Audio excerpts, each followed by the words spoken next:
Hello student, स्वागत है आपका ए टू जेड क्लासेज में। आज मैं आप लोग को पॉलीमर, हिंदी में बहुलक कहते हैं, बहुलक चैप्टर का ऑब्जेक्टिव लेकर आया हूँ, जो कि ऑब्जेक्टिव के लिए बहुत ही महत्वपूर्ण चैप्टर है। सभी प्रश्न बिहार बोर्ड के लिए अति महत्वपूर्ण है, तो वीडियो को अंत तक जरूर देखें एवं सभी प्रश्नों का आंसर लॉजिक के साथ समझें। सभी प्रश्न आपके एग्ज़ाम के लिए महत्वपूर्ण है। एग्ज़ाम में 50% ऑब्जेक्टिव पूछा जाता है। आप लोग को हम आपके एग्ज़ाम के लिए लगातार चैप्टर बाय चैप्टर केमिस्ट्री का वीडियो अपलोड कर रहे हैं। प्रत्येक चैप्टर के वीडियो को ज़रूर ध्यानपूर्वक समझने का कोशिश करें। आप लोग को इसके पहले एक्सरसाइज 1 से लेके 7 चैप्टर तक करवा दिए थे। आज मैं आप लोग को बहुलक चैप्टर का ऑब्जेक्टिव वीडियो डाल रहे हैं। तो पहला क्वेश्चन स्टार्ट करते हैं। ब्यूना यश में यश बताता है, मतलब यश किस नाम से रहता है? तो यश जो होता है अस्टायरिन होता है। ब्यूना यश में यश क्या होता है? अस्टायरिन होता है। सल्फर, सोडियम सिलिकेट ये सब नहीं रहता है। ब्यूना यश में 2 बहुलक रहते हैं, 2 मोनोमर रहते हैं। सॉरी, 2 बहुलक नहीं, 2 मोनोमर से मिलकर बना हुआ रहता है ब्यूना यश। तो उसमें एक मोनोमर अस्टायरिन रहता है। क्या रहता है? अस्टायरिन। अस्टायरिन का सूत्र क्या होता है? बेंजीन के ऊपर जुड़ा रहता है CH2 डबल बॉन्ड CH2। अस्टायरिन, ध्यान दीजिए, बेंजीन के ऊपर CH2 डबल बॉन्ड CH2 जुड़ा हुआ रहता है। तो अस्टायरिन के लिए ब्यूना यश लिखा गया है। तो 1 का सही आंसर बी होगा। क्वेश्चन नंबर 2, निम्न में से कौन से थर्मोप्लास्टिक बहुलक है? तो थर्मोप्लास्टिक बहुलक ऑप्शन नंबर सी होगा। Polythene, polystyrene, polyvinyl. इसके अलावा और भी होता है, पॉलीप्रोपीन होता है, पॉलीक्लोरोइथीन भी होता है। तो हम लोग का 2 का सही आंसर क्या है? सी है, जो कि थर्मोप्लास्टिक। देखिए, आप लोग को प्लास्टिक 2 प्रकार के बताए थे, थर्मोप्लास्टिक और थर्मोसेटिंग। तो थर्मोसेटिंग क्या होता था? एक बार गर्म करके जिस संरचना में ढाल दिया जाता था, उसको बार बार मुलायम करके अलग अलग संरचना में बदला नहीं जाता था, तो उसको थर्मोसेटिंग बोलते थे। और थर्मोप्लास्टिक क्या होता है? बार बार उसको गरम करके मुलायम करके नया नया संरचना बनाया जा सकता है, तो उसको थर्मोप्लास्टिक। तो थर्मोप्लास्टिक का एग्जाम्पल कौन कौन है? तो 2 का सी, पॉलीथीन, पॉलीस्टायरिन और polyvinyl. Question number 3, glycogen, glycogen भी पढ़ा जाता है या ग्लाइकोजेन, प्राकृतिक रूप से प्राप्त एक बहुलक है जो पशुओं से संचित होता है। तो कौन बहुलक जो पशु से संचित होता है? तो 3 का सही आंसर है पॉलीसेकेराइड। पॉलीसेकेराइड जो है एक प्राकृतिक बहुलक है जो पशु में संचित रहता है, मतलब पशु में जमा रहता है। संचित रहना मतलब जमा रहना। तो कौन आंसर हो जाएगा? पॉलीसेकेराइड। तो पशु में जमा रहने वाला बहुलक कौन हो जाएगा? पॉलीसेकेराइड। ध्यान से देखे चला, तो 3 का सही आंसर क्या होगा? D. Question number 4, terylene ethylene glycol का संघनन बहुलक है, मतलब का इसका संघनन बहुलक क्या है? तो इसका सही 4 का सही आंसर है सी, टेरेथेलिक अम्ल। टेरेथेलिक अम्ल। तो 4 का सही आंसर क्या है? चला सी नंबर, टेरेथेलिक अम्ल, जो क्या है? टेरिलीन एथिलीन ग्लाइकॉल का संघनन बहुलक होता है। क्वेश्चन नंबर 5, सल्फर के साथ रबड़ को गर्म करना कहलाता है। तो सल्फर के साथ गर्म करने की प्रक्रिया कहलाता है वल्कनीकरण। वल्कनीकरण। तो 5 का सही आंसर सी है चला, क्या? वल्कनीकरण। अब देखिए, वल्कनीकरण क्यों करवाया जाता है? रबड़ के सल्फर जो मिलाया जाता है रबड़ में, तो रबड़ की क्षमता बढ़ जाती है, लचीलापन उसमें ज़्यादा हो जाता है, मजबूत हो जाता है, स्टेबिलिटी उसका बढ़ जाता है। तो रबड़ को मजबूत और उसको स्टेबल बनाने के लिए और उसका इलास्टिसिटी मतलब वो जो घिंचाता है, इलास्टिसिटी जो होता है, रबड़ को खींचने की क्षमता जो हम लोग रखते हैं वो इलास्टिसिटी होता है। तो सल्फर मिलाने से वो ज़्यादा क्या होता है, मुलायम हो जाता है। तो रबड़ को मजबूत और मुलायम करने के लिए क्या हम लोग मिलाते हैं उसमें, सल्फर। तो सल्फर मिलाने की प्रक्रिया क्या कहलाती है, वल्कनीकरण। तो 5 का सही आंसर सी होगा। हिम्मत मत हार ए मन, अभी तो बढ़ते जाना है। हिम्मत मत हार ए मन, अभी तो बढ़ते जाना है। राह पर अभी चला है तो अभी मंजिल को पाना है। मुश्किलें बहुत सी आएगी, अभी तो राह में पगले। मुश्किलें बहुत सी आएगी, अभी तो राह में पगले। बस ये सोच दुनिया को तुझे कुछ कर दिखाना है। क्वेश्चन नंबर 6, डेक्राउन किसका उदाहरण है। तो डेक्राउन उदाहरण होता है पॉलिस्टर का। किसका है, पॉलिस्टर का। इसी को ग्लिप्टल भी बोला जाता है। तो डेक्राउन किसका उदाहरण है, चला ध्यान से समझिए ऑप्शन को। Option number D, polyester. Dacron polyester का उदाहरण है। तो 6 का सही आंसर डी होगा। क्वेश्चन नंबर 7, निम्न में से कौन सा संघनन बहुलक है। तो देखिए बहुलक होता है एक योगशील बहुलक, एक संघनन बहुलक। तो एक ही प्रकार के मोनोमर से, यहाँ पर क्या एक ही प्रकार के नहीं, जब मोनोमर में डबल बॉन्ड को तोड़कर जोड़ा जाता हो, बहुत सारे मोनोमर के डबल बॉन्ड उपस्थित रहते हैं, उसको डबल बॉन्ड को तोड़कर आपस में जोड़ते हैं तो उससे बनता है योगशील बहुलक।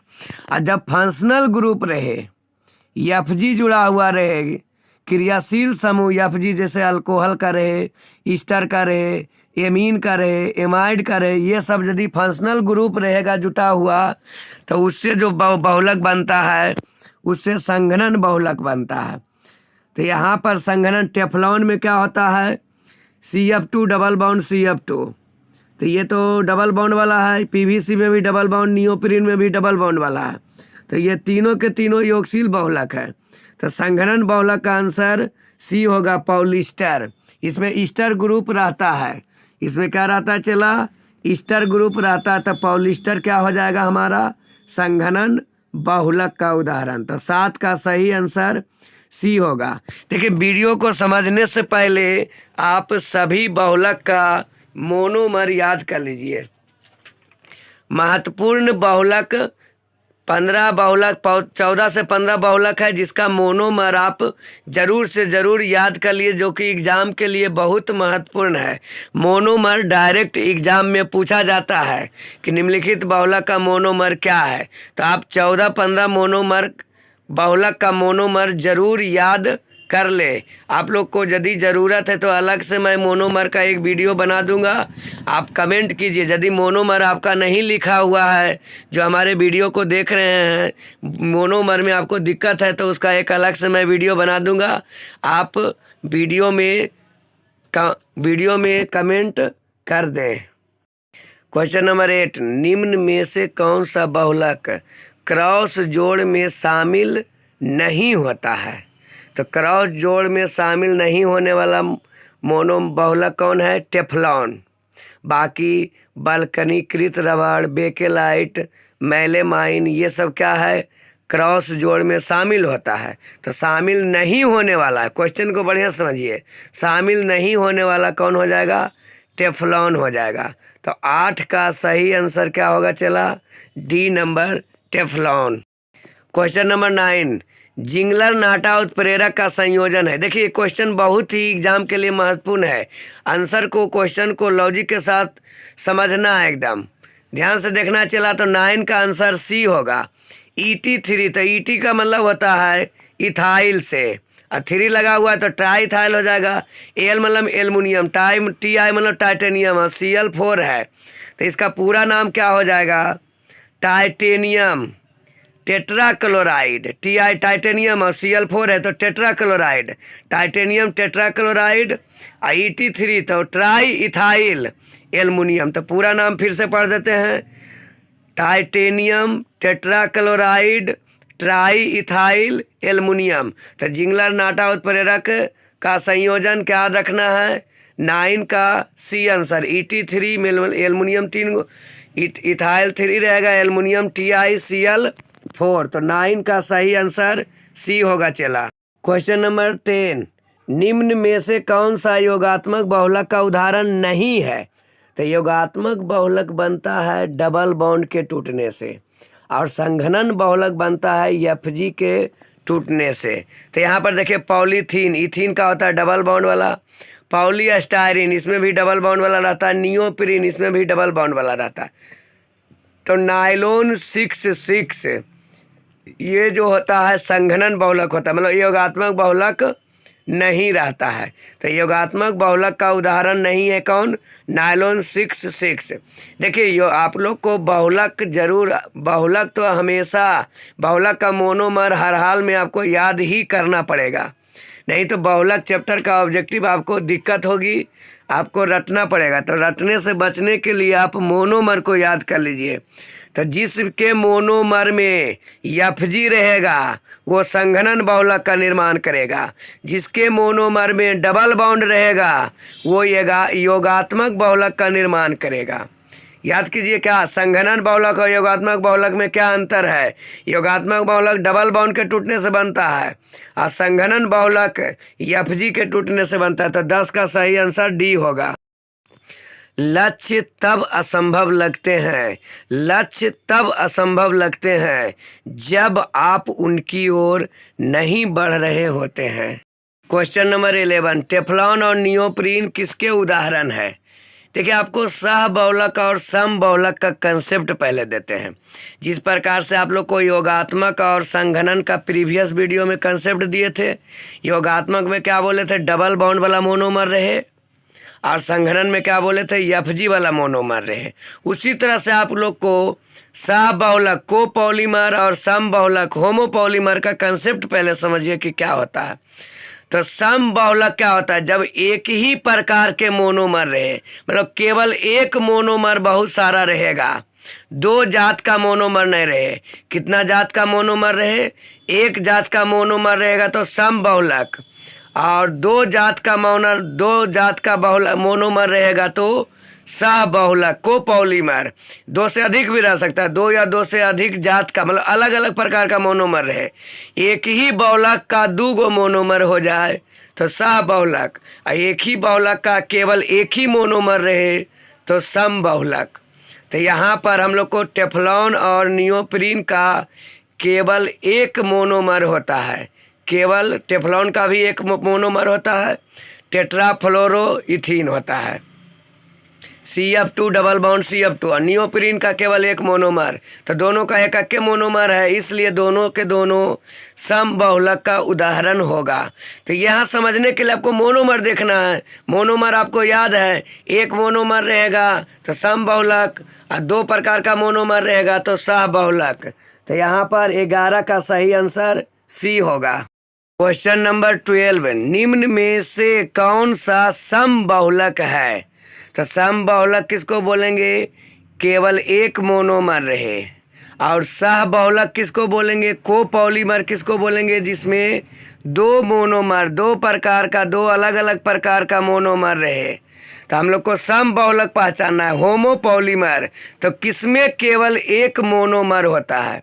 तो बेकेलाइट में दो मोनोमर रहता है, नायलॉन 6 में भी दो मोनोमर होता है, नियोप्रीन में भी दो मोनोमर होता है। तो यहाँ पर सही आंसर हमारा हो जाएगा option number C, option number C. तो 12 का सही आंसर क्या है? सी, इसका केवल एक मोनोमर होता है। तो 12 का सही आंसर क्या होगा चला? सी। क्वेश्चन नंबर 13, निम्न में से किसमें क्रॉस जोड़ बहुलक है? तो क्रॉस जोड़ 13 का चला, ध्यान से क्वेश्चन को समझना। क्रॉस जोड़ बहुलक वाला कौन है? तो ऑप्शन नंबर सी। 13 का सही आंसर क्या होगा? C, melamine formaldehyde, melamine formaldehyde. तो 13 का सही आंसर क्या याद रखना है? C number. Question number 14, caprolactam का प्रयोग करके बनाया गया संश्लेषित बहुलक कहलाता है। तो कैप्रोलैक्टम किसका मोनोमर होता है? चला ध्यान करो, तो नायलॉन 6 का होता है। तो कैप्रोलैक्टम से क्या बनेगा? नायलॉन 6 बनेगा। जिसका मोनोमर जौन रहेगा उससे बनाया जाएगा, मोनोमर से बहुलक बनता है। मोनोमर से पॉलीमर बनता है। मोनोमर से क्या बनता है? पॉलीमर। तो कैप्रोलैक्टम नामक मोनोमर से कौन बन के तैयार होगा? नायलॉन 6। 14 का सही आंसर सी होगा। ये क्वेश्चन नंबर 14 मिस प्रिंट हो गया, वहाँ नहीं लिखा पाया है। क्वेश्चन नंबर 14 का answer C, nylon. Question number 15, वह बहुलक जिसमें एमाइड बंधन रहता है, CONH2, CONH2 एमाइड बंधन। तो यहाँ पर नायलॉन 6 में रहता है। नायलॉन 6 में 2 मोनोमर होता है, जिसमें NH2 वाला एक मोनोमर होता है। तो यहाँ पर 15 का सही आंसर सी हो जाएगा, नायलॉन 6। एमाइड बंधन, C डबल बॉन्ड O के साथ NH2 रहेगा, तो एमाइड बंधन वहाँ पर होगा। तो नायलॉन 6 में 2 मोनोमर होता है, जिसमें एक मोनोमर में NH2 रहता है। तो यहाँ पर 15 का सही आंसर ए होगा। जिंदगी में कुछ सेट ही करना है, जिंदगी में कुछ सेट ही करना है, तो G4 गर्लफ्रेंड नहीं, G4 गोल सेट करो। अपना लक्ष्य सेट कीजिए, G4 गोल। क्वेश्चन नंबर 16, निम्न में से कौन सा बहुलक से वाइनिल एकलक इकाई नहीं होती है? मतलब विनाइल, उसी को बोलते हैं विनाइल। विनाइल एकलक इकाई नहीं होती है। तो बाकी सभी में विनाइल रहता है, केवल नायलॉन में नहीं रहता है। कौन में नहीं रहता चला? केवल नायलॉन में। तो 16 का सही आंसर बी होगा, नायलॉन। क्वेश्चन नंबर 17, निम्न में से कौन सा उच्च घनत्व पॉलीथीन के बारे में सही नहीं है? पॉलीथीन 2 प्रकार का होता है, HDFC और LDFC, लो डेंसिटी और एक होता है हाई डेंसिटी। तो उच्च घनत्व मतलब हाई डेंसिटी वाला पॉलीथीन, और एक होता है लो डेंसिटी वाला, उसको LDFC बोला जाता है, और इसको HDFC बोलते हैं। तो यहाँ पर ध्यान देना है कि उच्च घनत्व पॉलीथीन के बारे में सही नहीं है। तो इसका डी नंबर ऑप्शन होगा, उच्च शाखित हाईली ब्रांच्ड। तो ये उच्च शाखित हाईली ब्रांच्ड सही नहीं है। बाकी कठोर होता है, दृढ़ होता है, आक्रिय होता है, मतलब किसी के साथ अभिक्रिया नहीं करता है। तो 1 ABC सही आंसर इसका है कि इसके बारे में उच्च घनत्व वाला पॉलीथीन दृढ़ होता है, कठोर होता है, आक्रिय होता है, लेकिन उच्च शाखित नहीं होता है।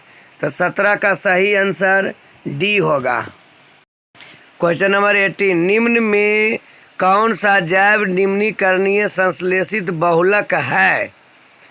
तो जैव निम्नीकरणीय संश्लेषित बहुलक है। तो यहाँ पर aliphatic polyester, PHBV, nylon 2, nylon 6। तो इनमें से सभी क्या है? जैव निम्नीकरणीय संश्लेषित बहुलक है। तो 18 का सही आंसर डी होगा। क्वेश्चन नंबर 19, निम्न में से ग्लूकोज का कौन सा बहुलक जानवरों द्वारा संचित किया जाता है? ये क्वेश्चन नंबर 19 है, 19 नहीं लिखा पाया है, आप लोग लिख लीजिएगा। निम्न में ग्लूकोज का कौन सा बहुलक जानवरों द्वारा संचित किया जाता है? तो ग्लाइकोजेन होगा। क्या होगा चला? ग्लाइकोजेन। तो 19 का सही आंसर डी होगा, क्या? ग्लाइकोजेन। क्वेश्चन नंबर 20, पॉलीएक्रिलोनाइट्राइल का व्यापारिक नाम है? तो इसका नाम होता है ओरलैन, ORLAN, ओरलैन। तो पॉलीएक्रिलोनाइट्राइल का व्यापारिक नाम क्या जाना जाता है? ओरलैन। इसका मोनोमर होता है एक्रिलोनाइट्राइल। इसका मोनोमर क्या होता है चला? एक्रिलोनाइट्राइल। ये बहुलक जो बनता है पॉलीएक्रिलोनाइट्राइल, इसी को ओरलैन के नाम से जाना जाता है। तो 20 का सही आंसर बी होगा। क्वेश्चन नंबर 21, निम्न में से कौन सा बहुलक जिसे बनाने के लिए कम से कम एक डाइईन एकलक आवश्यक है? तो 21 का सही आंसर सी, नियोप्रीन। नियोप्रीन। तो 21 का सही आंसर क्या होगा चला? C number, neoprene. इस तरह से हमारे सभी वीडियो को चैप्टर बाय चैप्टर, केमिस्ट्री का सभी वीडियो चैप्टर बाय चैप्टर डाला हुआ है, जो कि बिहार बोर्ड के एग्ज़ाम के लिए बहुत महत्वपूर्ण है। तो प्रत्येक चैप्टर का रिवाइज, ऑब्जेक्टिव क्वेश्चन का रिवाइज ज़रूर करें, ताकि एग्ज़ाम में अच्छे से अच्छे नंबर प्राप्त करें। वीडियो अच्छा लगा हो तो लाइक कमेंट ज़रूर कर दें।